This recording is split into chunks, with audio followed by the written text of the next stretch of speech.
One course, one place, more than 230 government exams. Has your child just finished grade 10 and aspires to become a government servant? Then you have come to the right place.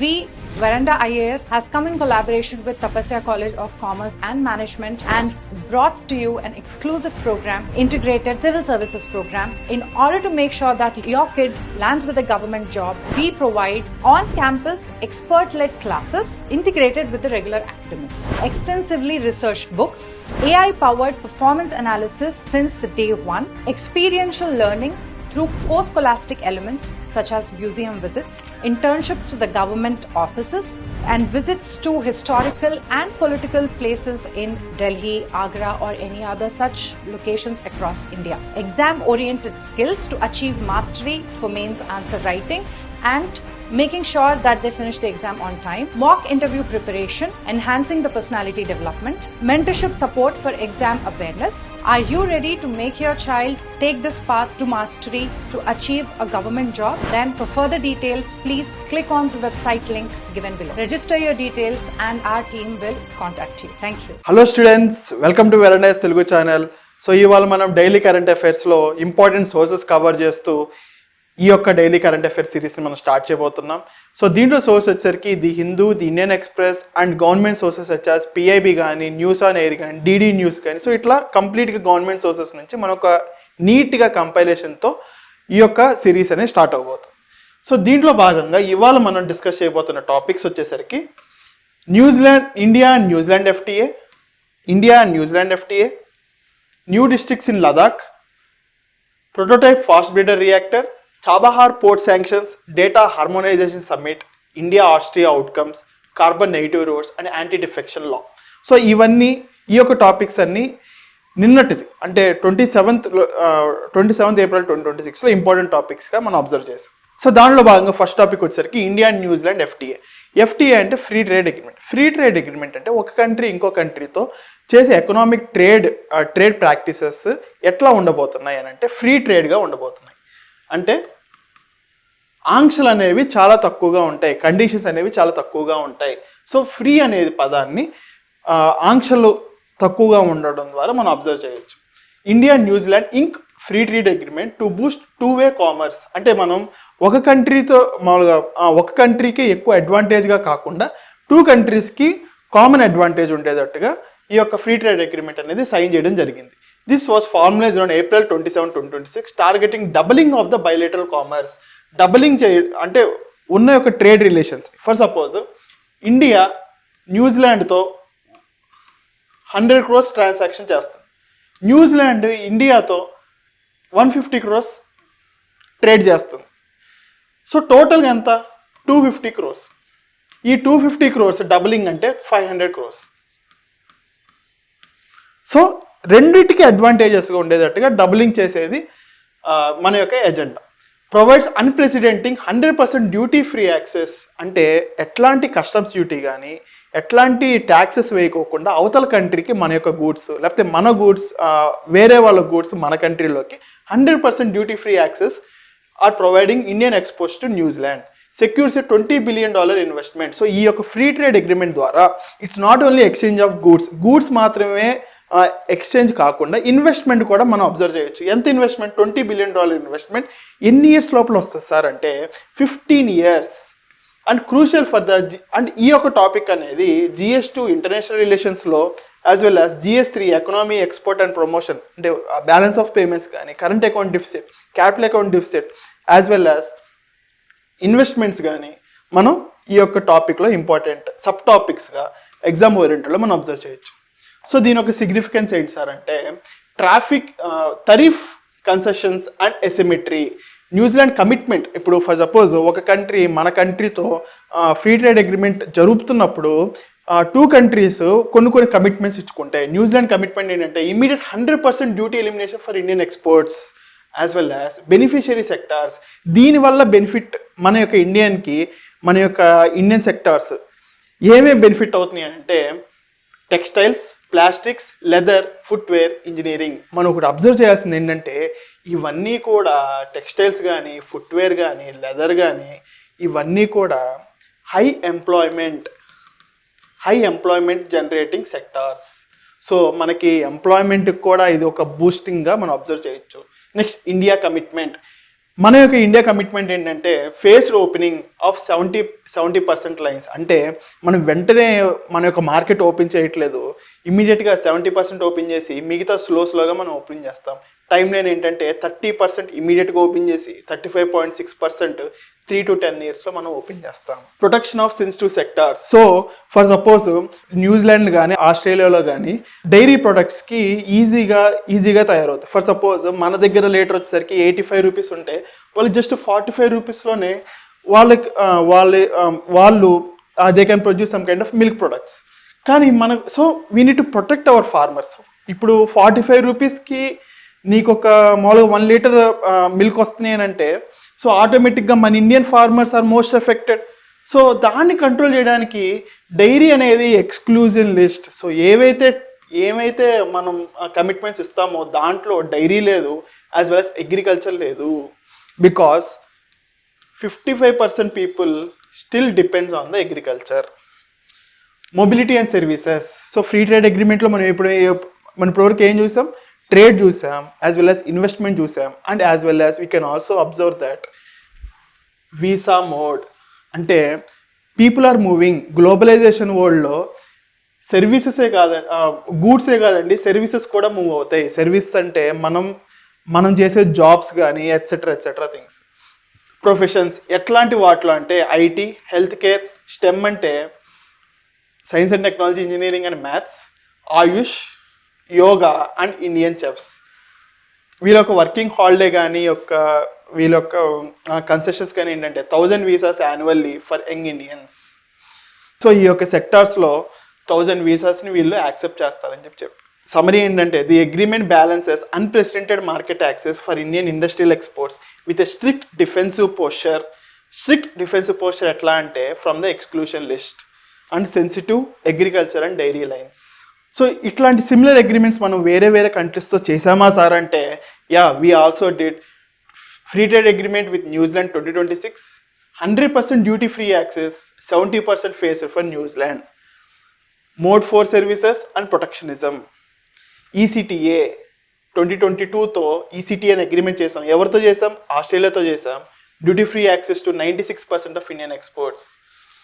ఇది దేనికి చేసామంటే supply chain resilience initiative. అంటే చైనాని మనం అడ్డుకొనడానికి, China నుంచే maximum amount of supply chains వస్తాయి కాబట్టి ప్రతి కంట్రీకి మనం దీన్ని అడ్డుకొనడానికి ఈ యొక్క అగ్రిమెంట్ చేసాం. సిఈపీ ఎవరితో చేసాం? యూఏఈతో చేసాం 2022. And it was asked as a PYQ. Last time ప్రీలిమ్స్లో కూడా అడిగాడు ఇది. 90% of Indian exports are duty free. Capital account convertibility. TEPA మనం ఎవరితో చేసాం? ఈఎఫ్టీఏ యూరోప్తో. Binding on $100 billion investment commitment over 15 years. FDI regulations and IPR. So మనం New Zealand and India FTA గురించి ఉన్నాం కాబట్టి we need to do a question with reference to India, New Zealand FTA. Consider New Zealand granted 100% duty free access to Indian exports. India committed to 10-year phased tariff elimination on New Zealand dairy. TEE visa includes Ayush and yoga instructors. So దీని ఒక answer ఏదో మీరు చెప్పండి. If you are not able to do it the answer, please go back through the full video and make sure that you answer these questions. And mains practice question. Free trade agreements signed by India in the post-pandemic era demonstrate a calibrated approach balancing deep global integration with rigid protection of sensitive domestic sectors. ఇక్కడ deep global integration అంటే we're not only transferring goods, we're also exchanging services in the form of employment కానీ, కొన్ని sectors opening చేయడం కానీ, investments కానీ. So మనం ఇట్లా అన్నిట్లో ఓపెన్ చేసినప్పుడు we need to protect our own sectors. So మనం అవన్నీ బ్యాలెన్స్ చేస్తూ ఒక నీట్గా 250 word ఆన్సర్ రాయబోతున్నాం. నెక్స్ట్ టాపిక్ 2 వచ్చేసరికి new districts in Ladakh. So దీని యొక్క అవసరం ఏంటంటే Ladakh lieutenant governor Saxena approves creation of 5 new districts amid 6 schedule demands. So వాళ్ళు లోకల్ పీపుల్ ఏం అడుగుతున్నారంటే మాకు 6th schedule కావాలి, ఇవన్నీ మమ్మల్ని 5th scheduleలో పెడతాం కాదు, 6th scheduleలో మమ్మల్ని పెట్టాలి. And Ladakh lieutenant governor approved creation of 5 new districts. So 6th scheduleలో పెట్టనివ్వకోకుండా లెఫ్టినెంట్ గవర్నర్ సక్సేనా గారు 5 న్యూ డిస్ట్రిక్ట్స్ ఫార్మ్ చేయడానికి ఒప్పుకున్నారు. And this elevates from 2 districts to the 7 districts. అంటే అంతమంది 2 ఉండేవి ఇప్పుడు 7 అయినాయి. ఇది దేనిలో ఇంపార్టెంట్ సార్ అంటే GS2 union territories, 6th schedule as well as GS3 internal security. So ఈ యొక్క 6 districts అనేవి ఇంపార్టెంట్. దేని ప్రకారంగా అంటే ఒకటి 6th షెడ్యూల్ ప్రకారంగా. నెక్స్ట్ థింగ్ ఏంటంటే ఈ యొక్క ఇంపార్టెంట్ జియోగ్రఫిక్ రీజన్స్ ఎక్కడ ఉన్నాయో మనకు అర్థం అవ్వాలి. ఫస్ట్ లే రీజియన్, కార్గిల్, నుబ్రా, చాంగ్తాంగ్ అండ్ ద్రాస్. ఈ లే రీజియన్లో ఏమి ఉంటాయి అంటే షామ్, నుబ్రా అండ్ చాంగ్తాంగ్ ఉంటాయి. కార్గిల్ రీజియన్లో జన్స్కర్ అండ్ ద్రాస్ ఉంటాయి. అంటే ఏమైతే 2 ఉన్నాయో ఫస్ట్లో 2 అయితే ఏమున్నాయో దాంట్లో లే అండ్ కార్గిల్ నుంచి షామ్, నుబ్రా అండ్ చాంగ్తాంగ్ వేరేని, కార్గిల్ నుంచి జన్స్కర్ అండ్ ద్రాస్ వేరేని. నుబ్రా అనేది ఎక్కడ ఉంటుంది అంటే సియాచింగ్ గ్లేషియర్ కింద ఉంటుంది. అంటే సియాచింగ్ గ్లేషియర్ అనేది టాప్ మోస్ట్ గ్లేషియర్ అండి. అది అంటే ఉన్న గ్లేషియర్ కన్నా అన్నిటికన్నా హైయెస్ట్ అది. ఆ యొక్క సియాచింగ్ గ్లేషియర్ గురించి మనకి చైనాకి యుద్ధం జరిగింది, మనకి పాకిస్తాన్కి యుద్ధం జరిగింది. మనం లాస్ట్కి వచ్చేసరికి కార్గిల్ వార్ లాస్ట్కి వచ్చేసరికి సియాచింగ్ గ్లేషియర్ని ఫస్ట్ ఎక్కడం వల్ల మనకి దానికి అడ్వాంటేజ్ అనేది లభించింది. Next Changthang, borders LAC, line of action control, critical for pastoralism and defence. Dras region కూడా ఇంపార్టెంటే, ఎందుకంటే 1999 కార్గిల్ యుద్ధంలో ఇది ఒక ఇంపార్టెంట్ రోల్ ప్లే చేసింది. సో దీని యొక్క మ్యాపింగ్ ఎక్కడంటే నుబ్రా వ్యాలీ, కార్గిల్, లే అండ్ ప్యాంగాంగ్. సియాచింగ్ గ్లేషియర్ ఏమి ఇక్కడ ఉంటుంది, దీని దగ్గర ఉండేదేమో నుబ్రా వ్యాలీ. సో దీని యొక్క ఆర్డర్ చేయమని అడుగుతారు, నార్త్ నుంచి సౌత్ యొక్క ఆర్డర్ చేయమని అడుగుతారు. సో మనకి మ్యాప్ చూస్తే అది ఈజీగా అర్థమైపోతుంది. దీని యొక్క ఇంప్లికేషన్ ఏంటి సార్ అంటే డీసెంట్రలైజేషన్. ఇప్పుడు 2 districts ఉండే చోట 7 districts ఉన్నాయి. అంటే ఒక డిస్ట్రిక్ట్లో డిస్ట్రిక్ట్ కలెక్టర్ ఉంటాడు. అంతమందిలో ఓన్లీ 2 district collectors ఉండేవాళ్ళు ఇప్పుడు 7 district collectors అవుతారు. 2 chief medical officers ఉంటే ఇప్పుడు 7 chief medical officers అవుతారు. సో ఇట్లా డీసెంట్రలైజేషన్ చేయడం వల్ల అడ్మినిస్ట్రేటివ్ కూడా ఎక్స్పాన్షన్ జరుగుతుంది. And economic avenues expected to create localized growth, employment and entrepreneurship. ఎందుకంటే ఈజీగా పట్టించుకుంటారు కాబట్టి they can concentrate on few people. Civil military fusion, enhance strategy against border village encroachment. ఏవైతే బోర్డర్ విలేజెస్ ఉంటాయో వాటిని మనం కాపాడుకోవాలి. సో ఇట్లా మనం 7 districts చేయడం వల్ల మనం ఈజీగా ఫోకస్ చేయొచ్చు. ఏవైతే ఫ్రంటియర్ రీజియన్స్ ఉంటాయో, ఏవైతే బోర్డర్కి ఆనుకున్న విలేజెస్ ఉంటాయో మనం దాంట్లో ఈజీగా ట్రూప్ డిప్లాయ్మెంట్ చేయొచ్చు. As well as background, fears of demographic shifts after 2019 status, changes to UT2 without legislature. అంతకు ముందల లదాఖ్కి యూటీ విత్ లెజిస్లేచర్ ఉండేది, కానీ బైఫర్కేషన్ జరగడం తర్వాత జమ్మూ అండ్ కాశ్మీర్కి UT విత్ లెజిస్లేచర్ అయ్యింది, but Ladakh UT without legislature అయ్యింది. సో వీళ్ళకి రిప్రజెంటేషన్ పోయింది. అంత ముందల ఏవైతే స్టేట్ లెజిస్లేటివ్ అసెంబ్లీలో రిప్రజెంటేషన్ ఉండేదో ఆ పర్టికులర్ రిప్రజెంటేషన్ పోయేసరికి వీళ్ళు 6th షెడ్యూల్ డిమాండ్ చేయడం స్టార్ట్ చేశారు. సో ఈ 6th షెడ్యూల్ డిమాండ్ చేయడం ఎవరు స్టార్ట్ చేశారంటే లే apex body and Kargil democratic alliance. ఈ 2 బాడీస్ 6th షెడ్యూల్ డిమాండ్ చేయడం స్టార్ట్ చేశారు. వీళ్ళొక 4 point డిమాండ్ ఏంటంటే స్టేట్ హుడ్ ఇవ్వాలి, 6th షెడ్యూల్ సేఫ్ గార్డ్స్ ఉండాలి, సపరేట్ లోక్సభ సీట్స్ ఉండాలి, సపరేట్ పబ్లిక్ సర్వీస్ కమిషన్ ఉండాలి. సో ఈ 4 వల్ల వాళ్ళు ఎంప్లాయ్మెంట్ ప్రొటెక్ట్ చేసుకోగలరు. As well as 6th schedule inclusion వల్ల స్ట్రాటజిక్ అడ్మినిస్ట్రేటివ్ సిస్టమ్ కూడా ఎంప్లాయ్ చేసుకోగలరు. As well as separate Lok Sabha seats, state hood కూడా ఇవ్వాలని చెప్పి వాళ్ళు డిమాండ్ చేశారు. 5th షెడ్యూల్కి 6th షెడ్యూల్కి తేడా ఏంటంటే 5th schedule is applied to schedule areas in the other than north eastern states. So అన్ని స్టేట్స్కి 5th షెడ్యూల్ యాక్సెప్ట్ అవుతాయి ఎక్సెప్ట్ AMTM. అంటే అస్సాం, మేఘాలయ, త్రిపుర, మిజోరం.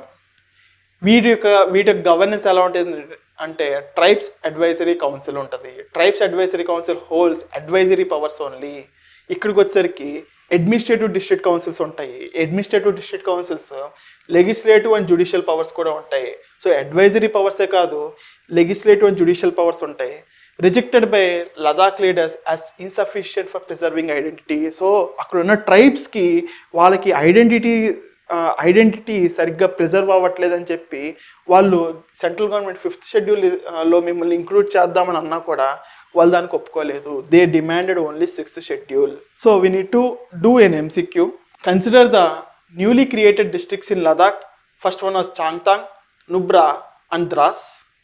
ఈ చాంగ్తాంగ్కి ఉన్న జియోగ్రఫిక్ సిగ్నిఫికెన్స్ ఇది. Nubra gateway to Siachen glacier, Dras high altitude region in Kargil. So all 3 statements are correct.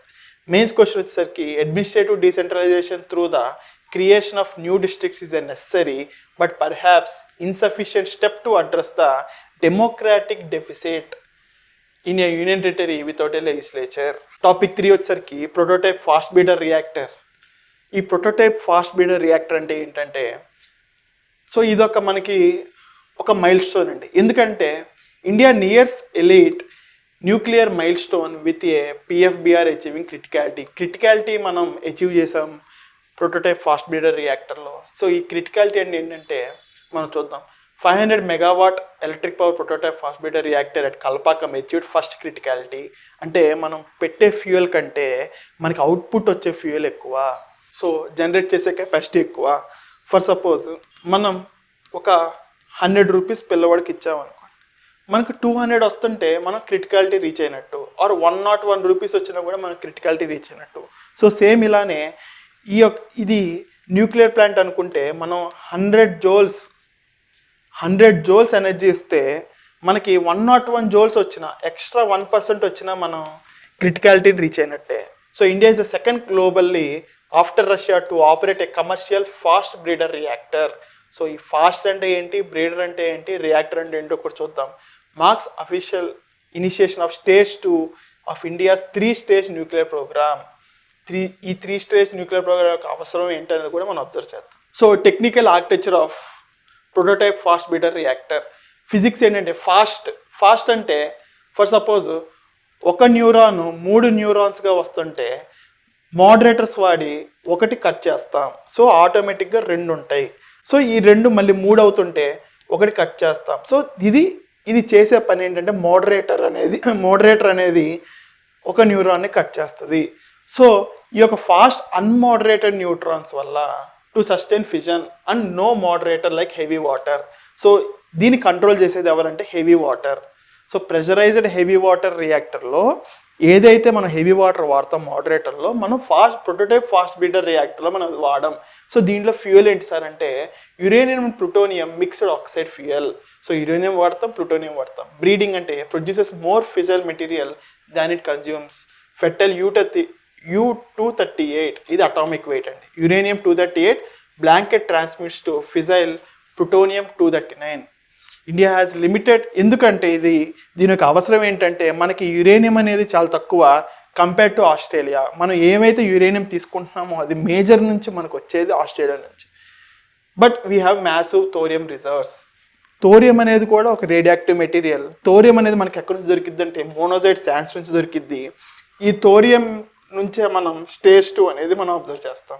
Policy editions, small modular reactors as well as Shanti act. Small modular reactors అంటే instead of making పెద్ద nuclear reactors కాకుండా మనం చిన్న nuclear reactors మనం తయారు చేసి దాన్ని ఎక్కడైతే అవసరం ఉన్నాయో అక్కడికి వెళ్ళి అసెంబుల్ చేసుకుంటాం. సో దాన్ని ఏమంటామంటే స్మాల్ మాడ్యులర్ రియాక్టర్స్ అంటాం. ఈ శాంతి యాక్ట్ ద్వారా ప్రైవేటైజేషన్ చేయొచ్చు,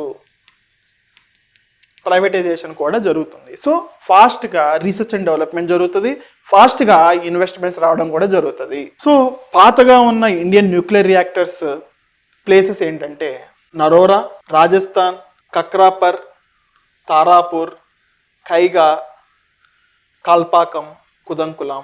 సో ఈ యొక్క ప్లేసెస్లో మనం ఇండియన్ న్యూక్లియర్ రియాక్టర్స్ని మనం అబ్జర్వ్ చేయొచ్చు. సో మేజర్గా ఉండేవి ఏంటంటే pressurised heavy water reactors, because heavy water వల్ల మనం మోడరేట్ చేయొచ్చు. బట్ ఈ స్మాల్ మాడ్యులర్ రియాక్టర్స్లో LHWARలో అంటే లైట్ హెవీ వాటర్ రియాక్టర్స్లో మనం నార్మల్ వాటరే వాడతాం, అంటే H2O వాడతాం. ఈ యొక్క హెవీ వాటర్ రియాక్టర్స్లో మనం D2O వాడతాం. ఇది ఒక ఇంపార్టెంట్ మెటీరియల్ అండి. సో 3 స్టేజ్ న్యూక్లియర్ ప్లాంట్లో మనం యొక్క క్రిటికాలిటీ అచీవ్ చేయడం వల్ల మనం అఫీషియల్గా సెకండ్ స్టేజ్కి మనం వచ్చాం. సో ఫస్ట్ స్టేజ్లో ఏం జరిగిందంటే ప్రెషరైజ్డ్ హెవీ వాటర్ రియాక్టర్స్. దీంట్లో హెవీ వాటర్ అంటే DTO అంటే deuterium dioxide use natural uranium 235 use చేసి ఎలక్ట్రిసిటీ ప్రొడ్యూస్ చేస్తే దీని యొక్క బై ప్రోడక్ట్ ఏంటంటే ప్లూటోనియం 239. ఈ ప్లూటోనియం 239ని మనం సెకండ్ స్టేజ్లో వాడి దేంతో కలుపుతామంటే యురేనియం 238తో కలిపి మనం మోర్ బ్రీడ్ చేస్తాం. బ్రీడ్ అంటే ఏంటి? మోర్ ఫిజైల్ మెటీరియల్ మనం యూజ్ చేస్తాం. ఈ యొక్క ఫిజైల్ మెటీరియల్తో మనం ఏం చేస్తామంటే యురేనియం 233 ప్లస్ థోరియం వాడి మనం ఎనర్జీని జనరేట్ చేస్తాం. సో ఇట్లా ఫస్ట్ స్టేజ్లో మనం ప్రెషరైజ్డ్ హెవీ వాటర్ రియాక్టర్స్ వాడతాం, సెకండ్ స్టేజ్లో ఫాస్ట్ బ్రీడర్ రియాక్టర్స్ వాడతాం, థర్డ్ స్టేజ్లో అడ్వాన్స్డ్ హెవీ వాటర్ రియాక్టర్స్ వాడతాం. మనకి ఎందుకు సార్ అంటే ఇది, సో మనకి 3 స్టేజెస్ ఎందుకు అవసరం, నెక్స్ట్ థింగ్ ప్రైవేటైజేషన్ ఎందుకు అవసరం, నెక్స్ట్ థింగ్ అసలు మనం న్యూక్లియర్ ప్రోగ్రామ్ చేయడానికి అవసరం ఏంటంటే మనకి 1974 పోఖ్రాన్ ముందల మనకి ఎట్లాంటి యాక్సెస్ ఉండేది కాదు. మనకి అందరి నుంచి డినయల్ ఆఫ్ సర్వీసే వచ్చినాయి. కానీ 1974 తర్వాత మనం indigenous development of closed fuel cycle technology by ICGR కానీ భవని వల్ల కానీ చూడొచ్చు. ఈ భవని అనేది PSU న్యూక్లియర్ రియాక్టర్స్ తయారు చేస్తుంది. ఈ IGCAR Indira Gandhi cell for advancement research ఇదేం చేస్తుందంటే రీసెర్చ్ అండ్ డెవలప్మెంట్ చేస్తుంది. ఈ రెండు ఎక్కడ ఉన్నాయి సార్ అంటే కల్పాకం తమిళనాడులో ఉంది. ఏదైతే ఇప్పుడు pressurised prototype fast breeder reactor criticality achieve చేసిందో అక్కడే ఈ రెండు కూడా ఉన్నాయి. నెక్స్ట్ మనకి యురేనియం రిజర్వ్స్ అనేవి చాలా తక్కువ, బట్ థోరియం రిజర్వ్స్ ఉండడం వల్ల మనకి 3 స్టేజ్డ్ న్యూక్లియర్ పవర్ ప్లాంట్ అనేది అవసరం. ఎందుకంటే థర్డ్ స్టేజ్లోనే మనం థోరియం అనేది వాడతాం. Global abandonment of fast breeder reactors, ఎందుకంటే సోడియం కూలెంట్ అనేది సేఫ్టీ ఇష్యూస్ కింద ఉంటుంది.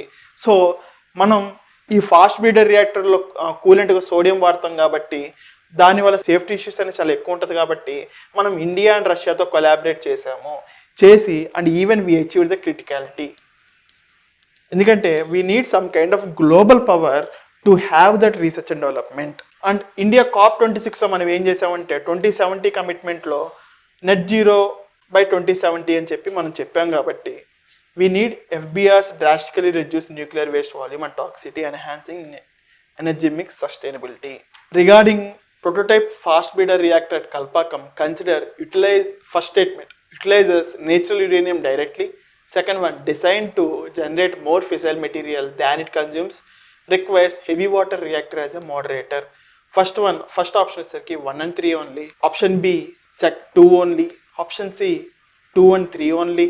Option D 1, 2 and 3. సో మీకు ఆన్సర్ తెలిస్తే please comment it down. And తెలియకపోతే ఒకసారి వెనక్కి వెళ్ళి మళ్ళీ ఒక కంప్లీట్ వీడియో చూసి మళ్ళీ దీనికి ఆన్సర్ చేయగలరు.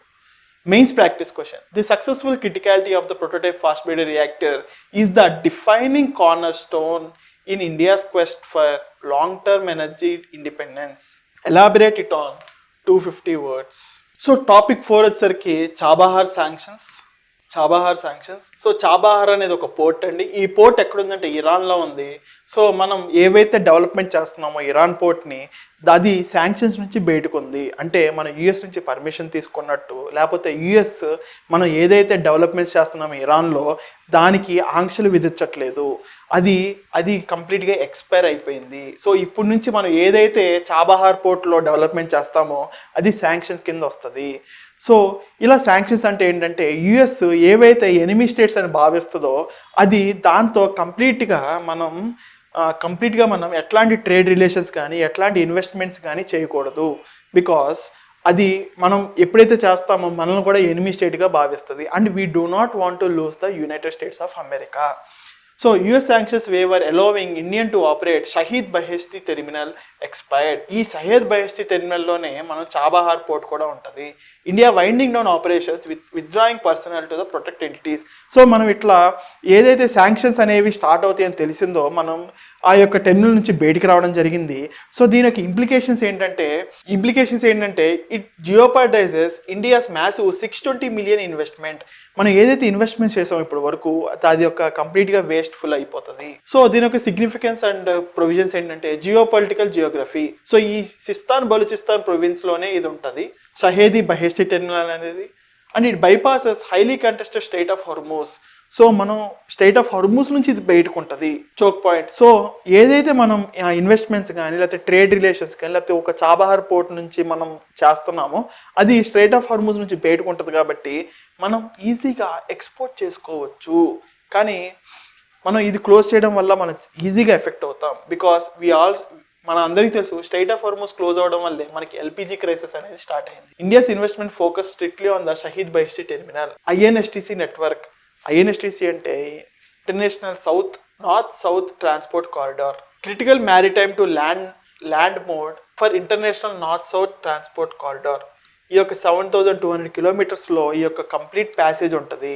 ఈ ప్యాసేజ్ అనేది సింగిల్ మోడ్ కాదండి, కొన్ని చోట్ల రైల్ మోడ్ ఉంటుంది, కొన్ని చోట్ల పోర్ట్ మోడ్ ఉంటుంది, ఆర్ వాటర్ మోడ్ ఉంటుంది, కొన్ని చోట్ల రోడ్ మోడ్ కూడా ఉంటుంది.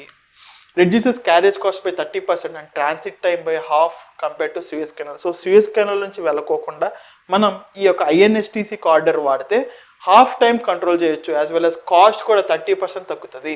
సో ఇవన్నీ కూడా మనం ఏవైతే ఇన్వెస్ట్మెంట్స్ చేసామో, ఏవైతే మనకు ఒక అడ్వాంటేజ్ ఉన్నాయో అవన్నీ షహీద్ బహిష్టీ టెర్మినల్ నుంచే ఉన్నాయి. ఎకనామిక్ డిలెమా ఏంటంటే మనం వితౌట్ వేవర్ లేకపోతేనేమో మనం యుఎస్కి మనకి రిలేషన్స్ అంతా సరిగ్గా ఉండవు. మనం వేవర్ని పట్టించుకోకపోతేనేమో ఇట్లా మనం ఎఫెక్ట్ అవుతాము. ఇక మనం అబ్జర్వ్ చేస్తే ఇది మ్యాప్ అండి. సో ముంబై నుంచి మనం ఇరాన్ ద్వారా ఐఎన్ఎస్టిసి కారిడార్ అనేది కనెక్ట్ అవుతుంది. ఇప్పుడు ఫర్ సపోజ్ మనం మాస్కోకి వెళ్ళాలనుకోండి, ఇటు నుంచి వెళ్ళాం, ఎందుకంటే ఈ రూట్ అనేది చాలా చాలా కాంప్లెక్స్ రూట్.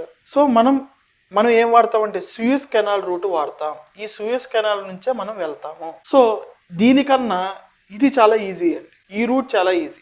అండ్ ఈ రూట్లోనే మనం చాబహార్ పోర్ట్ కూడా ఉంటుంది. సో మనం ఏవైతే ఇన్వెస్ట్ చేసామో అది మనకి అడ్వాంటేజెస్గా మారే route INSTC route. INSTC route వల్ల 30% కాస్ట్ రిడక్షన్ జరుగుతుంది. As well as it was located on the Sistan Balochistan province where we have the good control. And ఇది స్ట్రైట్ ఆఫ్ హార్మూజ్ నుంచి కూడా బయట ఉంటుంది. స్ట్రైట్ ఆఫ్ హార్మూజ్ ఇక్కడ ఉంటే మనం చాబహార్ పోర్ట్ నుంచి వెళ్ళిపోతాము. మన దగ్గర ఉండేవి 2 దారులు. ఒకటి యుఎస్ కాంప్లయన్స్ అవ్వడాలి, అంటే యుఎస్ చెప్పిన ఆంక్షలు మనం ఒప్పుకొని ఏదైతే మనం ఇప్పటివరకు ఇన్వెస్ట్మెంట్స్ చేసామో ఇరాన్లో దాని నుంచి బయటకు వచ్చేయాలి. దీనివల్ల ఏంటంటే మనకి డబుల్ డిసడ్వాంటేజ్. ఒకటి ఇన్వెస్ట్మెంట్స్ కోల్పోతాము, ఇంకోటి ఏంటంటే ఇప్పుడు పాకిస్తాన్ ఏదైతే ఉందో అది ఇరాన్కి యుఎస్కి మధ్యన మీడియేషన్ చేయడం జరుగుతుంది. సో మనకి డబుల్ డిసడ్వాంటేజ్ ఇక్కడ మనం అబ్జర్వ్ చేయొచ్చు. పాత్ ఆఫ్ డిఫెన్స్, యుఎస్ యొక్క శాంక్షన్స్ నుంచి మనం ఒప్పుకోకపోతే మన యొక్క రీజన్స్ ఎలా ఉంటాయనంటే, ఇది ఫస్ట్ టైమా సార్ అంటే కాదు, 2018లో మనం S-400 అనేది ఎయిర్ డిఫెన్స్ సిస్టమ్ని రష్యా నుంచి కొనుక్కున్నాం. అప్పుడు రష్యా అనేది యుఎస్కి ఎనిమీ స్టేట్గా ఉంది, కానీ మనం కాట్సా మనం డిఫై చేసి బై చేసిన తర్వాత కూడా మనకి ఎలాంటి శాంక్షన్స్ వేయలేదు. సో ఇప్పుడున్న క్వశ్చన్ ఏంటంటే, does India have the political capital to execute a similar manoeuvre? అంటే ఏదైతే మనం రష్యాతో చేసామో 2018లో అది మళ్ళీ చేయొచ్చా amid west Asia conflict? So దీనికి సంబంధించిన ఎంసీక్యూ ఏంటంటే, consider the statements regarding INSTC and Chabahar is on the strait of Hormuz.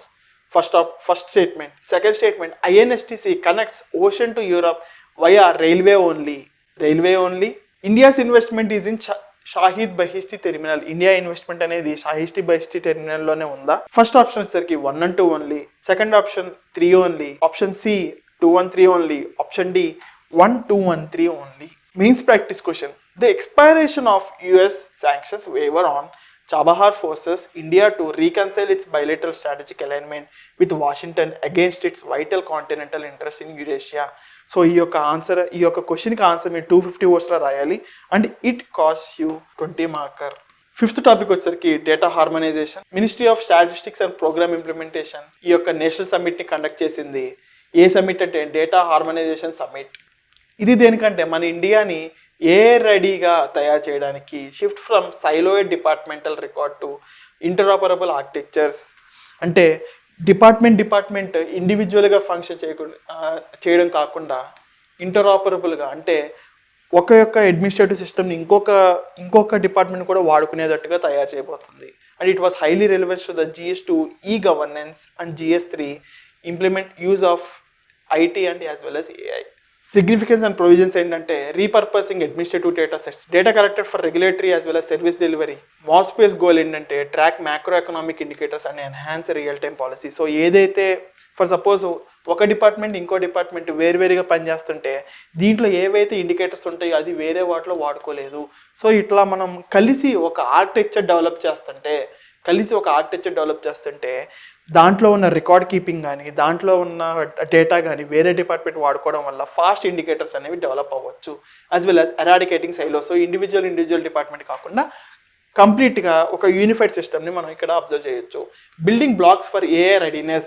So ఇప్పుడు ఏదైతే మనం కంప్లీట్గా ఐసోలేషన్గా ఉన్నామో మనం ఏఐ రెడీనెస్గా ఉన్నామా లేదా అనేది దీన్ని బట్టి అర్థమవుతుంది. ఏఐ రెడీనెస్ అంటే అడ్వాంటేజెస్ ఉంటాయి, డిసడ్వాంటేజెస్ ఉంటాయి, థ్రెట్స్ ఉంటాయి, బెనిఫిట్స్ ఉంటాయి. మనం ఎలా అయితే బెనిఫిట్స్ తీసుకోవడానికి రెడీగా ఉన్నామో థ్రెట్స్ తీసుకోవడానికి కూడా రెడీగా ఉన్నాము. అంటే సైబర్ సెక్యూరిటీ రెడీగా ఉందా, as well as a tool usage కానీ కెపాసిటీ బిల్డింగ్ కానీ వాటిలో మనం రెడీగా ఉన్నామా లేదా. రిక్వైర్మెంట్ ఏంటంటే predictive models need massive standardized and machine readable data. So ఇప్పుడు మనకున్న ఫర్ సపోజ్ ఒక డాక్యుమెంట్ ఉంది ఒక డిపార్ట్మెంట్లో, అది కంప్లీట్గా చేత్తో రాసేసి ఉంది, అది మెషిన్ చదవలేదు. సో మన యొక్క డేటా అనేది మెషిన్ రీడబుల్ ఉందా లేదా. సో దీనికి ఫ్రేమ్వర్క్స్ ఏంటంటే leverages meta data standards. So data keeping అనేది ఇట్స్ ఏ హ్యూజ్ ప్రాసెస్ అండి. దాంట్లో మెటా డేటా అంటే information about information, unique identifiers as well as quality assessment. Institutional support structure ఏంటంటే ఐడిఎంఓ అనేది సపోర్ట్ చేస్తుంది. ఇది ఎట్లా సపోర్ట్ చేస్తుంది అంటే ఇండియా డేటా సెట్స్ ప్రోగ్రామ్ని ఇంప్లిమెంట్ చేస్తూ, ఇది దేంట్లో ప్రోగ్రామ్ అంటే national digital governance framework policy. దీని ఒక ఫంక్షన్ ఏంటంటే రిపాజిటరీ ఆఫ్ ఎనానమైజ్డ్ డేటా. ఎనానమైజ్డ్ డేటా అంటే ఫర్ సపోజ్ ఒక మెడికల్ రికార్డ్ ఉంది, మెడికల్ రికార్డులో నేమ్ ఉంటుంది, as well as phone number ఉంటుంది, యాజ్ వెల్ as అడ్రస్ ఉంటుంది. నాన్ పర్సనల్ డేటా అంటే ఎనానమైజ్డ్ డేటా అంటే ఈ నేమ్ ఉండదు, ఫోన్ నెంబర్ ఉండదు, అడ్రస్ ఉండదు, జస్ట్ డీటెయిల్స్ ఉంటాయి అంతే. సో ఇది ఆటోమేటిక్గా ఎనానమైజ్డ్ డేటా అవుతుంది. సో ఈ యొక్క డేటా అనేది ఏ పర్సన్ అనేది మనం చెప్పలేము డేటా చూసి. And non personal data for R&D as well as AI innovation. So ఇట్లాంటి డేటా అన్నిటిని తీసుకెళ్ళి ఐడిఎంఓ అనేది డేటా ప్రాసెసింగ్ చేసి సో డిఫరెంట్ డిపార్ట్మెంట్స్ యూస్ అయ్యేటట్టుగా తయారు చేయబోతుంది. నేషనల్ డిజిటల్ గవర్నెన్స్కి ఆర్ నేషనల్ డేటా గవర్నెన్స్ యొక్క ఆర్కిటెక్చర్ ఏంటి. సో ఈచ్ ఫంక్షనింగ్ ఎలా ఉంటుందంటే ఫస్ట్ పిల్లర్ ఏంటంటే ప్రైవసీ. ఈ ప్రైవసీ అనేది ఎక్కడ మెన్షన్ చేశారంటే DPDP యాక్ట్ 2023లో మెన్షన్ చేశారు. యాజ్ వెల్ as పుట్టస్వామి జడ్జిమెంట్లో కూడా మనం అబ్జర్వ్ చేయొచ్చు. Next pillar 2 monetization. NDGFP policy for non personal data. So non personal data ఏదైతే ఉంటుందో or as well as IDMO ఎలా అయితే ఎనానమైజ్డ్ డేటాని మనం మానిటైజేషన్ చేస్తామో, సో అంటే కంపెనీస్కి ట్రాన్స్ఫర్ చేయొచ్చు for money purposes. Pillar 3 welfare. JAM trinity and DBT వాడుకుని disintermediation saved 4.31 lakh crore by weeding out ghost beneficiaries. So ఈ యొక్క ఏదైతే డేటాను వాడుకుని మనం ఈజీగా ఎవరైతే బెనిఫిషరీస్ కాకుండా స్కీమ్లో ఉన్నారో వాళ్ళని ఇన్వైట్ చేస్తూ 4.31 lakhsని మనం సేవ్ చేసాం. As well as algorithmic predictive governance using harmonised data for real time welfare targeting. So ఏదైతే మనం వెల్ఫేర్ మనం అబ్జర్వ్ చేస్తామో ఇక్కడ అది ఫాస్ట్గా ఉండడానికి అల్గోరిథమ్స్ వాడచ్చు. సో ఈ యొక్క అల్గోరిథమ్స్ అనేది should be non discriminatory as well as privacy oriented as well as monetization oriented. So ఇప్పుడు మనం ఒక MCQని అబ్జర్వ్ చేస్తే ఫస్ట్ స్టేట్మెంట్ వచ్చేసరికి DPDP act exclusively governs non personal data sharing. IDMO manages India datasets platform. Harmonization requires metadata standards. First option is 1 and 2 only. Option B 2 and 3 only. Option C 1 and 3 only. Option D 1, 2 and 3. So solve this MCQ and comment it down. Meeru correct answer find out cheyapothe na recommendation ante please go through the back and do the video, then solve this question. Mains practice question. The transition from siloed bureaucratic record keeping to AI ready harmonized administrative data ecosystem is imperative for smart governance, yet it presents profound challenges regarding data. So మనం ఎప్పుడైతే data governance కానీ digital governance కానీ వాడతామో మనం ఇలా 4 pillars రాస్తే మనకి maximum marks వస్తాయి. So hope you like this video and please stay tune. మీరు మళ్ళీ రిపీటెడ్గా వస్తామంటే నేను ఇట్లాంటి మోర్ వాల్యుబుల్ ఇన్ఫర్మేషన్ని మళ్ళీ మీకు ప్రొవైడ్ చేయడం జరుగుతుంది. To have that knowledge please subscribe to the Veranda's Telugu channel and share it to your friends. మీకు ఇది అడ్వాంటేజెస్ కనిపిస్తే మీ ఫ్రెండ్స్కి షేర్ చేయండి. Please like and comment for more regards. One course, one place, more than 230 government exams. Has your child just finished grade 10 and aspires to become a government servant, then you have come to the right place. We, Veranda IAS, has come in collaboration with Tapasya College of Commerce and Management and brought to you an exclusive program, Integrated Civil Services Program. In order to make sure that your kid lands with a government job, we provide on-campus expert-led classes integrated with the regular academics, extensively researched books, AI-powered performance analysis since the day one, experiential learning through co-scholastic elements such as museum visits, internships to the government offices, and visits to historical and political places in Delhi, Agra, or any other such locations across India. Exam-oriented skills to achieve mastery for mains answer writing and making sure that they finish the exam on time, mock interview preparation, enhancing the personality development, mentorship support for exam awareness. Are you ready to make your child take this path to mastery to achieve a government job? Then for further details, please click on the website link given below. Register your details and our team will contact you. Thank you. Veranda IAS, where your dream becomes reality.